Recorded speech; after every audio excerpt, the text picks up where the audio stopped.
Well, Brett Yormark did not shy away from taking a shot or two at the ACC today here at day one of Big 12 Media Days, the day that Brett Yormark had his time at the podium. This will be a grab bag of highlights from the day. Going to get you some clips from athletic directors here and a very confident Big 12 about where they sit in the college football world right now. But, of course, the tone setter was Brett Yormark, who got up to give his presentation, CEO-style State of the Union address on the Big 12 and where the conference sits right now. He also did an interview session, a little breakaway after his time at the podium where he got a little bit more in-depth on this. Now, the situation with the ACC, we all know, is that Florida State and Clemson definitely want out of this league. So it feels like Brett Yormark may be a shark circling the waters, not necessarily for Florida State and Clemson, although certainly wouldn't put it past Brett Yormark to be trying to work that angle as well. But potentially, if the league starts to splinter, could the Big 12 go after the remnants of the ACC? You have that context. You also have a battle for superiority in terms of the pecking order behind the SEC and the Big Ten. Brett Yormark definitely did not shy away from stating where he thinks the Big 12 stands as far as that goes. You're just chasing this. And we're one of the, and I say this often, we're one of the three best conferences in America, and we're getting better. Think about where we were just 24 months ago, and think about where we are today. So I will not stop until we're the number one conference. That's my ambition. So Yormark makes clear two things in that clip. One, he thinks the Big 12 is the third best conference in America, which should not be a surprising statement from Brett Yormark, but it is a very confident one here. And not that he's paying attention to social media, but we all know there's been plenty of social media back and forth between Big 12 fans and ACC fans about conference superiority. And Yormark is not going to shy away from saying he thinks the Big 12 is definitely the better of the two conferences. He's not naming the ACC, but this is a master marketer. We know what he is trying to present there, and that is the message that the Big 12 would be obviously next in line. Now, is there subliminal messaging there to try and get to other ACC teams if and when that is to splinter? I guess that's for you to decide. But again, Brett Yormark has always seemed to be a very calculated guy and a guy that knows what he is doing when it comes to marketing the league. And if you read Ross Dellinger's piece from today, who was here, I had a chance to talk with him briefly.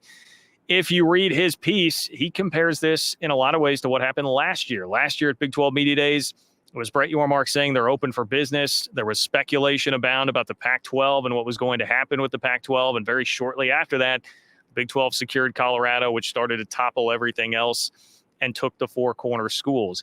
So is it the same thing here? That certainly is what Ross Dellinger was implying, that it's a similar kind of vibe here where Yormark is always going to be cordial. It's not like he's throwing shots directly from the podium or making direct statements about who he is after, but he is definitely seeming to insinuate that that is something that could be out there for the league. So that should not surprise anybody. That is definitely who Brett Yormark is. There were a lot of quotes that will draw your attention. You heard him say in that clip as well, quote, "I will not stop until we are the number one conference in America." I would file that a bit more under the coach speak thing. I think he's realistic to know that there's not a very realistic world where the Big 12 becomes the number one conference in America. But if you are a Big 12 fan, you want your commissioner to be out saying that, right? You certainly want Brett Yormark to be the guy that is out there beating that drum. It is also interesting in the face of those who think Brett Yormark might not be a guy who is super long for this job as the commissioner of the Big 12. If he's not somebody that's going to stay in the job for the long haul, that quote would seem to fly in the face of that. Again, talk is cheap, but interesting to note nonetheless. Brett Yormark did drop the open for business line once again. So we're in Vegas. I set the over-under with somebody at 0.5 times Brett Yormark would say open for business today. The over hit on that. So congratulations. But Brett Yormark said, I guess you could say we are still open for business. This is not time to press pause. It's definitely not. It really never is in college athletics these days. You can't. And that continues to be the attitude that Brett Yormark brings to the table. He also said we will be the deepest conference in America. And Yormark has said that before at a podium, and it has drawn the ire of those who think their league, like last year, Pac-12 folks thought their league was deeper, and that comment seemed to rub them the wrong way. Yormark didn't back down from that once again this year, but of course, symbolism there is that the Pac-12 is no more, and four of those teams are now here. Utah, perhaps the most resistant to that, took their time at the stage and the podium today with Kyle Whittingham, Cam Rising and company that were here. There is a bit of a twist of irony there. Mark Harlan, saw Mark Harlan walking around today, the athletic director at Utah, who, of course, had a couple major moments on Twitter. One, I guess you could say at my expense, but showing his outward support for the Pac-12 last year and now this year. Here he is in Vegas, a place where Utah has won a couple of Pac-12 titles, but instead he is here at Big 12 Media Day. So that is the vibe. And on the confidence front, really felt like Big 12 coaches were trying to project a lot of that because, for instance, I had a chance to sit down with Joey McGuire. You'll see the one-on-one interview coming up later on the channel. But I asked him about the current state of the revenue gap between where the SEC and Big 10 sit versus where the Big 12 is at. And Joey was quick to cut me off because he seemingly has heard this before. Well, the great thing, it's funny. You sound like the SEC and the Big Ten recruiting against me, and that's what they use, but they're not using facts. Yeah. So the fact of the revenue sharing is we're all going to share the same thing. Now you've got a choice on how much of that same thing you're going to share. We're going to share at the max level. Yeah. So our AD, we're going to be very aggressive, and we're going to share at the max level. Now there is a difference in the revenue that's being, as far as the TV contract and everything like that. But when it comes to revenue sharing, that doesn't come in. So if it's $20 million for the Big 12, it's $20 million for the SEC, it's $20 million for the Big 10. And so I always remind recruits, if a coach is going to tell you that, he's not telling you the truth. So you really want to go play for that guy. So I've actually had to do some of that. I'm glad that you said that because I've actually had to do some of that this year in recruiting because people were saying, well, you're not going to be able to share as much revenue. It's all equal whenever it comes to the Power Four. Now it's a choice.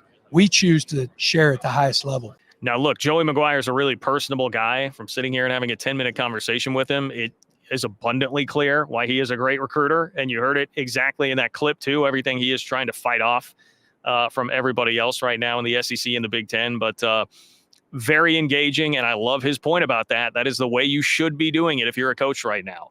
It's just interesting to get a bit of insight into the world that these coaches are having to live in right now and how they are fighting this. The Big 12 seems to, as an entity, be fighting. They're not going to go down without a fight when it comes to the SEC and the Big 10. And even Sonny Dykes went as far as to, taking a shot. Is this a veiled shot at Texas A&M, who spends a lot of money and has not come close to a championship? I don't know. I guess you can decide for yourself who Sonny Dykes is talking about specifically here, but he made sure to point out in my conversation with him that you just can't buy a title. The money will not buy everything. All you have to do is look around. There's a lot of football programs that have spent a lot of money and tried to buy success. And I think you realize pretty quickly you can't do that. You got to, just because you can write some big checks doesn't necessarily mean you're going to win a lot of football games. And I think, the Big 12 understands that. I think this league, there's a lot of coaches in this league that have been successful at lower levels and worked their way up. The cool thing about this league is in the last 3 years, there's been 6 different teams represent the league in championship games. That's certainly not the case in the Big Ten, certainly not the case in the SEC. It's the same 2 or 3 teams in those leagues. And I think there's just not that kind of parity in those leagues that there is in this league. And I think it's going to create a lot of interest and be good for the league. And, of course, when we talk about competing at the highest level, private equity comes into the conversation now, as it's been reported that the Big 12 has had conversations with CVC, a Luxembourg-based private equity institution. This is what Brett Yormark had to say today. If someone is just going to come in to leverage the brand power of the Big 12, that's of no interest to us. But if they can come in, assuming the economics are right, and they can provide value creation that we're looking for, support our student athletes, and elevate our narrative in all the right ways, then it becomes a very interesting opportunity. We're exploring what that might look like, and a structure and model of what that looks like is going to be critically important so that we're not compromising the long-term future of the conference.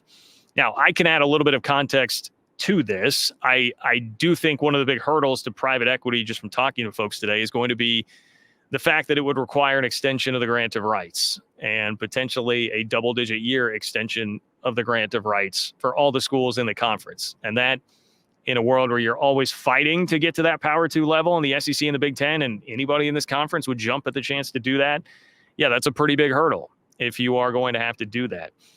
I do think, though, the athletic directors feel the big-time heat that they are under right now to add the $20 to $22 million for revenue sharing, which all athletic directors, more on this in just a moment, were coming out today and saying, yeah, we're going to do it.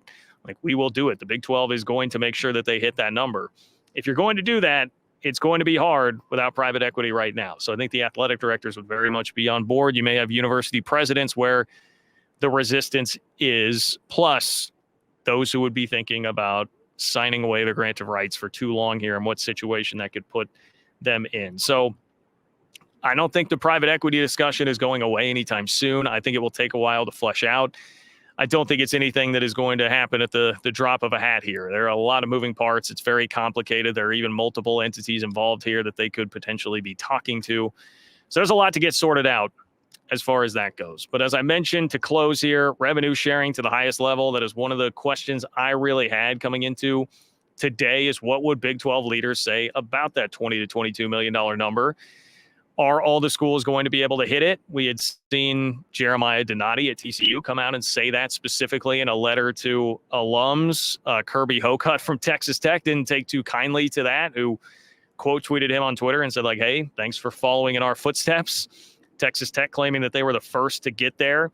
I can just tell you, in talking with Gene Taylor, K-State's athletic director here today, he had a changed tune on that from the last time I spoke to him, which was a couple of weeks ago. And it was sooner, a little bit fresher to the House settlement and everybody trying to digest the reality of it. At that point, Gene Taylor just said, we have a number that we're trying to get to, and danced around it a little bit. There was no such dancing around today. He was another AD that backed up. One, not only are they going to hit that number, but two, he even had to give a little grief to Hocutt and Donati, his partners in crime there, his fellow ADs in the Big 12 that I mentioned, because of their Twitter antics. Here's my thought, and I've given both of those guys a little grief because I saw them today.